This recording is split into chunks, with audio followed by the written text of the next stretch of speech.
pwesto ko to. Ayan o, Josie. Pangalan ko yan. Kapag naagaw ko na sa kanya ang lahat, sigurado ako na matutuyo lahat ng taba niya sa katawan. Sir, gutom ka na ba? Tikman mo naman tong patahe ko. Ikaw? Sir Lando, paalisin niyo na siya. Alam niyo ba na yung babaeng yan yung may kasalanan kung bakit ako napaalis sa pwesto ko? Grabe! Sayang ang pagkain. Daig mo pa ang politiko kung magsinungaling. Wala naman totoo dyan sa mga sinabi mo eh. Hindi ko siya paalisin ni Pet. Asawa ko siya. Sir, coffee, tea, or me?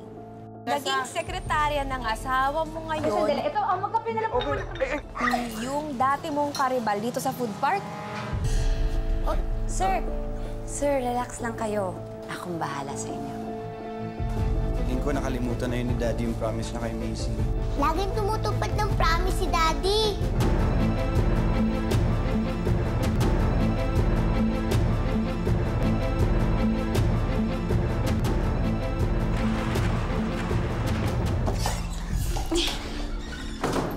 Daddy!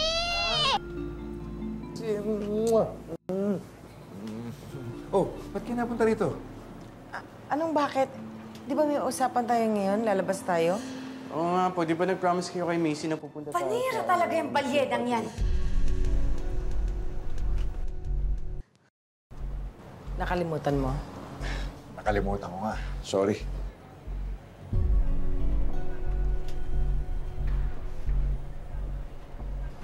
Okay lang yun, Papa. Tara na, let's go! Macy, kain na lang tayo sa labas. Ganun po ba? Uwi na lang po tayo? Tuloy na tayo kahit one ride. Gusto mo? Punta natin. Yay!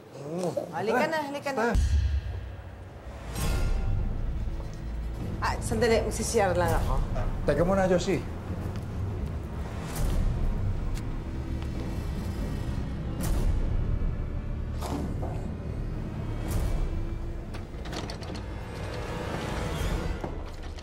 Sira ba tong CR mo?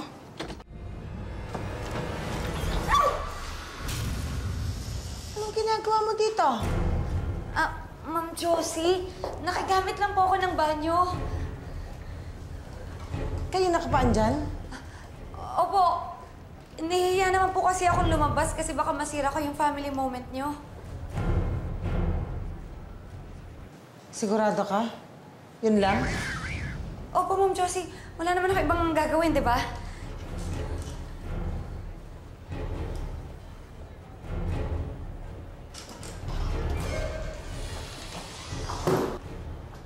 Halika na, umalis na tayo.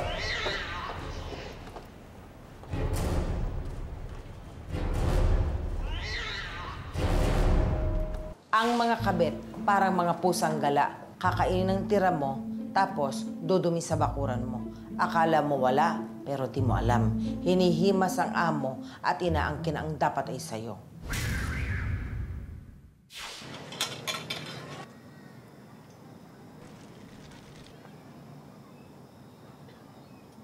Oh, anak, ito yung pasalubong Daddy sa'yo. Thank you po, Daddy, ah.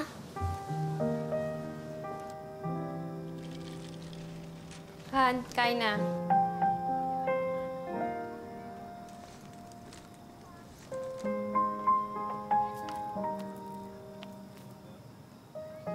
Uy, mukhang masarap yan, ah. Ano? May separation pay ka ba? Baka pwedeng kumain muna ako.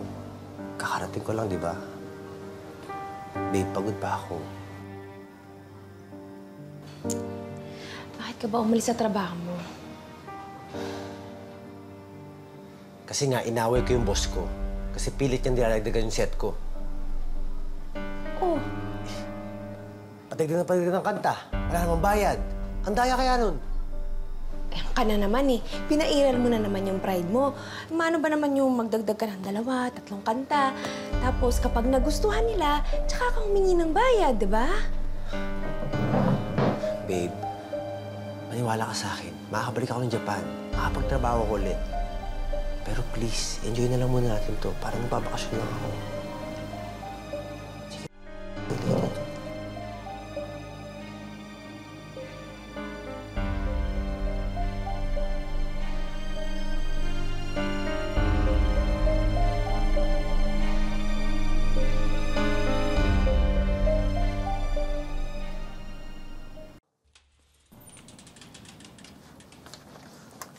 Sabi ko sa'yo, sarado na eh.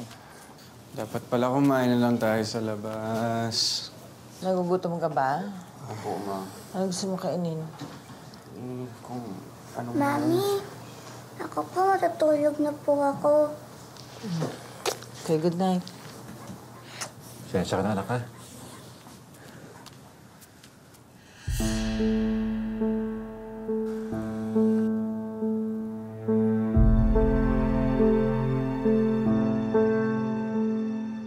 Halik? As in kiss? Mouth to mouth? Frenchy-frenchy, ganun? Oo, nag-kiss kami, pero hindi naman umabot dun sa laplapan levels. Hoy, Mars, dali-dalian mo, ha? Ako na nagbayad ng last na upa mo. Ngayon, hindi na pwede, bakala ka na. Hindi bale, mukhang malapit ko na makuha si Sir Lando. At kapag nakuha ko na yung loob niya, bibilihin ko yung bulok na paupahan na yun.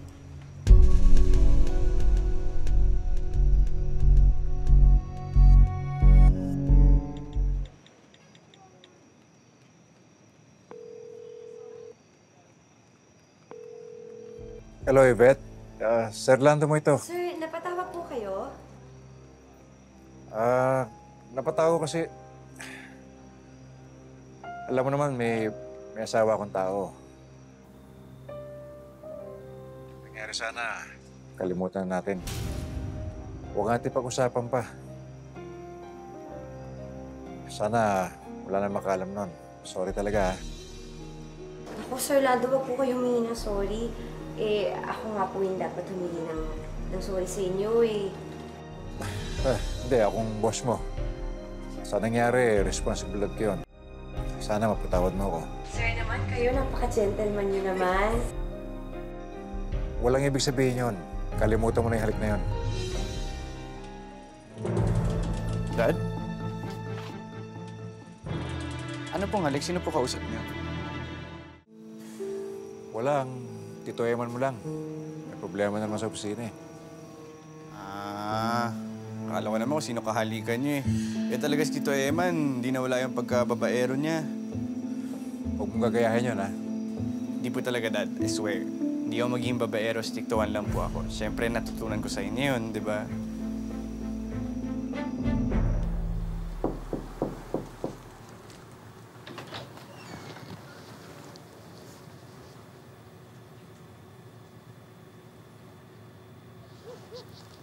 Uy, may nagtatampo. Ha? Naku, huwag ka na magtampo. Eh kasi, ano ba? Busy si Papa. Alam mo naman yun, makakalimutin na. Tumatanda na po kasi kayo ni Papa eh. Ah, talaga? Tumatanda? Sino tumatanda? Ha? Sino ba ang magbe-birthday at tatanda? Ha? Di ba ikaw? Sabihin ko na pa yung sabi ko. Mami, baka nga po pati birthday ko makalimutan po ni Papa. Kasi busy po siya sa work niya eh. Hindi. Bakit naman makakalimutan ni Daddy ang birthday mo eh? Baby ka niya. Promise ko sa'yo, pag nakalimutan niya, lagot siya sa akin. Akong bahala. Promise, Mama?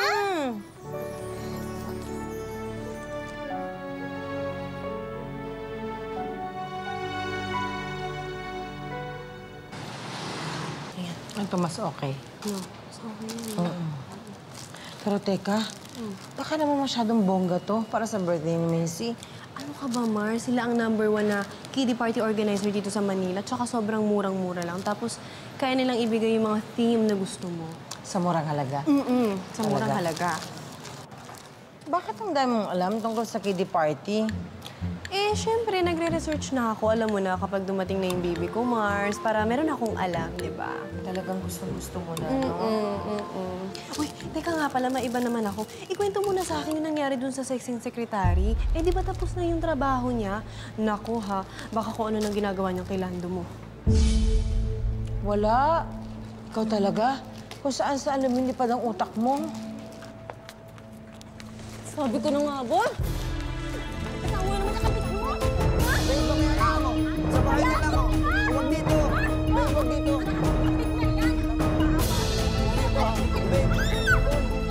Tama na. Tama na. Huwag dito, please.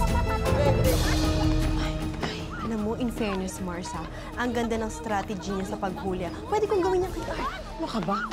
Katsipan? Ano ka ba? Ito yung kabit ng asawa ko. Ah! Magka-costume ka ng mascot para lang huliin si Art? Pwede naman ah. Ay, naku naman. Huwag na. Ito ka nga, oh. Kere-kere. Kaya,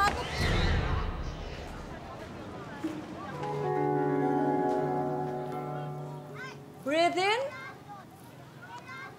Breathe out.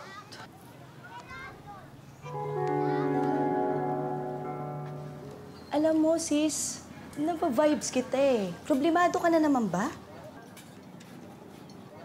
Ate, kaya naman ako na wala ng problema. Siyempre, lagi akong nag-iisip. Parati akong may problema. Parati akong may naasikaso. Sandali nga, pwede ba pagpahingahin mo muna yung bibig mo kasi overwork na eh. Paano nga ako magpapahinga? Si Kaloy nga, umuiluan. Okay? Kasi nga, ate, Tutulungan kita, di ba? ate, nakakaya naman sa'yo. Ang dami ko ng utang. Ayaw ka pa nahiya after 48 years? Nagpapatong-patong na kasi yung mga utang ko sa'yo. Paano kita babayaran? Di ba magkapatid tayo? At saka kung ano yung sa akin, yun din yung sa'yo. Buti nga. Naiwan sa akin yung Sebio itong mga apartment eh. May napapagkuhanan ako ng pera. Salamat, ate, ha? Pero syempre, gusto ko pa rin naman talaga na babayaran ko yung utang ko sa'yo kasi... Zip! Breathe in. Breathe out. Okay? Bad energy, go out. One more. Okay. Okay? Sige, okay na yung 5 gwardiya. Padala mo na sa field. I-background check mo mabuti ha, para wala tayong problema. Wala sabit, okay? Good.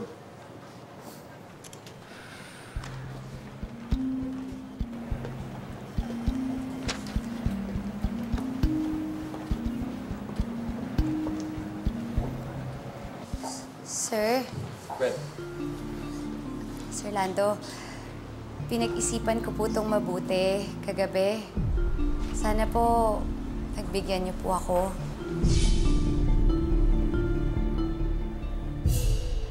Ano yan?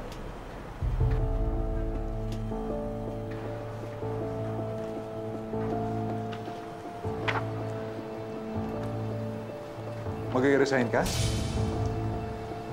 Opo, sir. Pagkatapos po kasi nung ginawa ko sa inyo,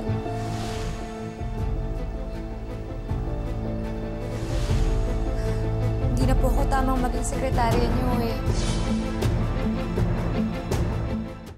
Sir, alam ko po na napag-usapan na po natin to na nakalimutan na lang natin yung nangyari. Pero sir, kasi hindi ko po kayang kalimutan na hinalikan ko po kayo eh. Kasi gwapo po kayo. Mabait po kayo na boss sa akin. May asawa po kayo. Nagigilty po kasi ako eh. Tapos ginawa ko pa po yun sa inyo.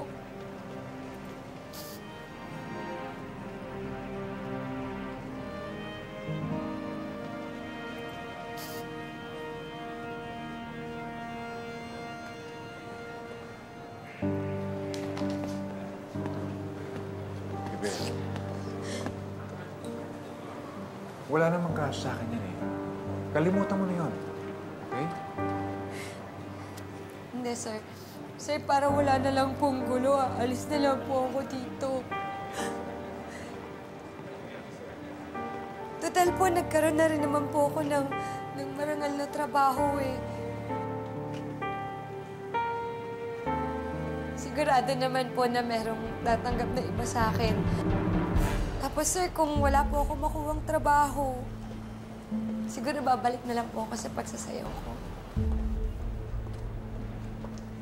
Salamat po. Ibet. Ibet.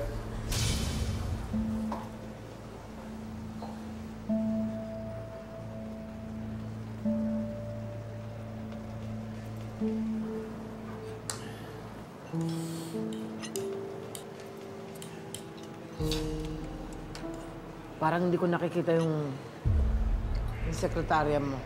O pinagtataguan na naman ako. Wala na si Ibet. Nag-resign na. Ay, hindi naman ako nagtataka. Kasi tamad yun eh. Di ba nga, nung una kami nagkita, nag-away kami. Kasi nakuha yung pwesto niya. Ay! Ano ba? Grabe! Sayang ang pagkain! Yan, di ba?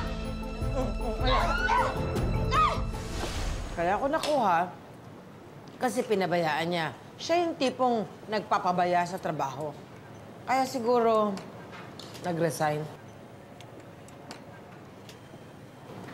Paano mo naman nalaman yun? Hindi naman sa kanila. Hindi nga. Pero una ko nakilala yung babae yan eh. Nasa Caracas niya, ang tamad. Ang gusto lang, magpostura na magpostura. Ano nga ito pag-usapan yun?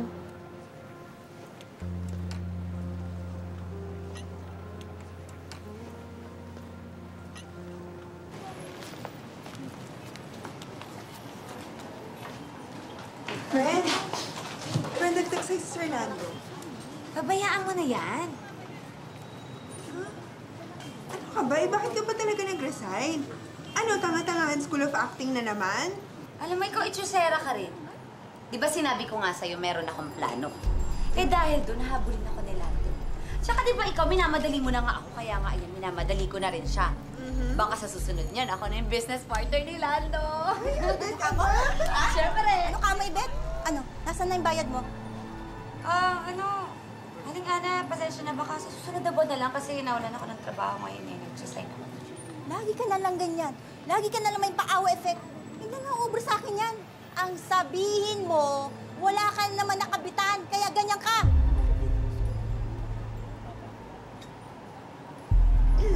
Sobra yung bunganga mo, ha? Oo, hindi ako mayaman ngayon, ha? Pero pag ako yumaman, ha? Sasampal ko sa pagmumukha mo. Laos ka na, ha? Laos ka na. Matandang mayaman, malapit na lang mamatay ang papato sa'yo. Ah, ganon. Gusto mo ba akitin ko yung asawa mo para mapakita ko sa pagmumukha mo yung kamandag ko?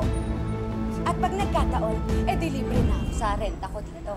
At kung papalarin pa ako, uutusan ko yung asawa mo na palayasin ka dito. Ganon, ha? Malandi ka dito, ha? Malandi ka ba sa ha? Ang gawin mo pa ng asawa ko, ha? Halika rito!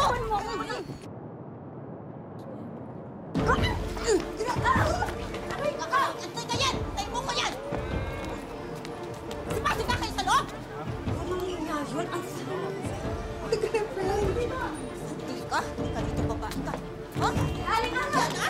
Yan! Nasiniro lang ako ng bayad ka ng utang mo! Malandi! Ang gano'n na, ha? Sige! Lasing ka pala, ha? Halika na! Alis ka na to! Ha? Halika na! Bayad ka na! Sige, result ng ginagawa niyo, ah. Sir Lando. Kumanda kayo niyan. Magkano ba yung utang ni Ibet? Babayaran ko. 3,000. O yan. 5,000 yan. Pati yung advance na.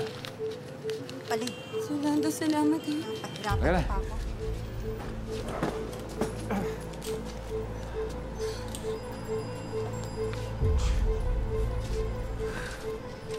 Malandi. Sino ba yung tumulong na yun, ha? Yun ba yung bago niyang kinakabitan? Ay, malamang. Nakabingwit ng gwapo, ha? Ayan. Salamat talaga, ha? Pasensya ka na kung meron lang taga ako mapagkukunan na iba. Kasi yung condo unit na pinaglilisan ko, ayun na akong tawagan. Ano ka ba? Di ba nag-usap na tayo? Pag may kailangan ka, lumapit ka sa akin. Hindi ka kailangan magmakaawa. Hindi kasi sana ito mahirap kung si Aloy may trabaho.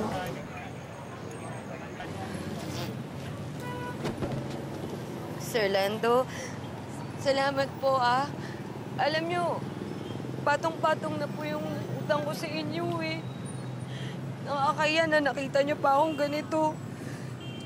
Okay lang yan. Eh, alam naman natin, nangyayari talaga sa buhay yan eh. Saan ka nga pala tutuloy ngayon? Sir, sa totoo lang, wala po talaga akong matutuluyan dito eh. Wala na po akong kamag-anak dito. Sir, pwede ko bang lubos-lubusin Kakapalan ko na tong mukha ko. Baka pwede naman ako makitulog dun sa opisina niyo.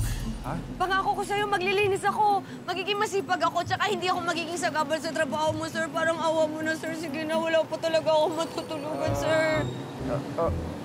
Sige, sige. Pero sa isang kondisyon.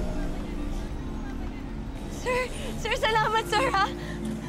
Ano po yun? Hindi ka na mag-resign sa trabaho mo. Nagkatrabaho ka uli doon sa opisina dahil kailangan ko ng sekretarya. Di ba kailangan mong kumita? Oh. Pero, sir... So, tuloy ka na sa pagkatrabaho mo ulit. Okay? Doon ka titira. Papayag na ako. Sir, talaga, sir. Sir, salamat, sir. Ang bait-bait niyo, sir. Salamat po. Okay. Salamat. Oo.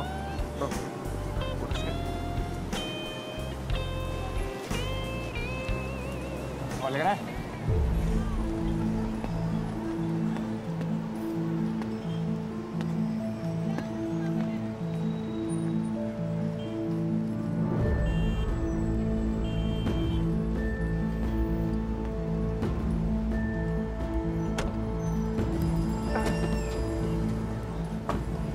Halika na.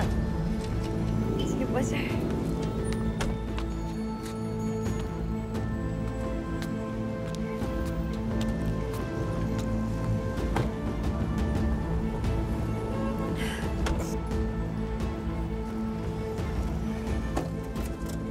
Sir, salamat talaga, ha? Okay lang.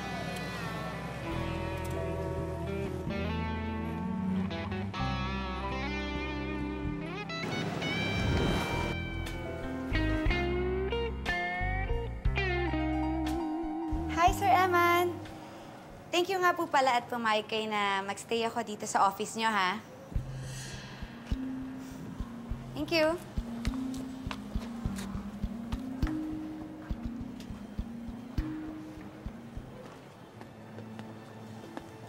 Ano, Lando? Dito mo na talaga pinatira yung sekretary mo. At binigay mo pa yung kwarto na para sa akin. Pare, pasensya ka na kasi kawawa naman yung tao. Pinalayas yung landlord niya. Saka pasamantala lang yan habang di pa siya nakakahanap ng matutuluyan niya. Hindi ka na knight in shining armor niya. Laging to the rescue. Mag-usap nga tayo na matino. Ikaw may kasalanan ka pa eh. Ano bang tingin mo sa opisina? Sexy bar? Oh, ano ibig mong sabihin, ha?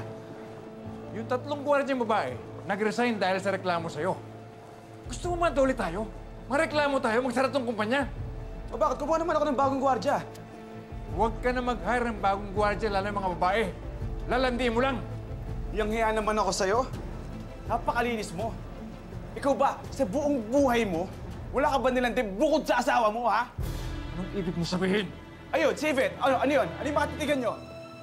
Walang nangyayari sa amin dalawa. Huwag ako, Lando. Sanay na ako sa ganyan. O di ba kapit mo?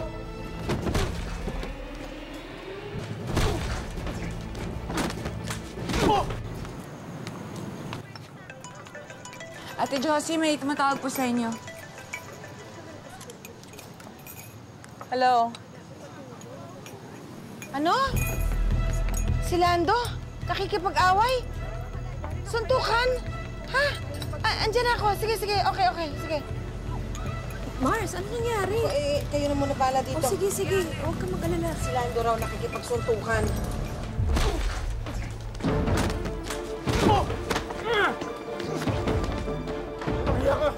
Matagal na tayo magkaibigan.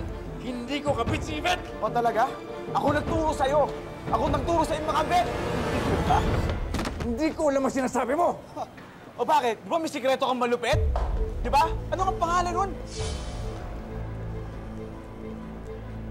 Lisa? Di ba? Yun yung kabit mo dati? Huwag ka na magbalinis, Lando! Lando!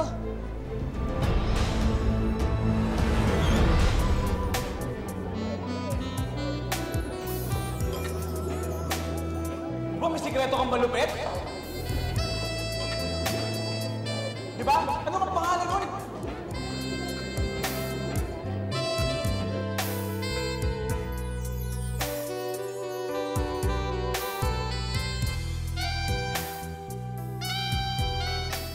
Lisa? Di ba? Yun yung kabit mo dati? Alam mo, Mars, sa tingin ko naman, hindi ka naman lulukuhin ni Lando. Text ako ng text, tawag ako ng tawag. Hindi sumasagot. Sir, mamaya na yan. Sandali, baka importante. Mas mabuti pa na pag-usapan niyo ng asawa mo yung problema niyo sa bahay. Bottoms up! Kinakaibigan ko sa Sir Lando para makuha ko yung loob niya. At kapag nakuha ko na yung loob niya, dapat makuha ko yung puso niya.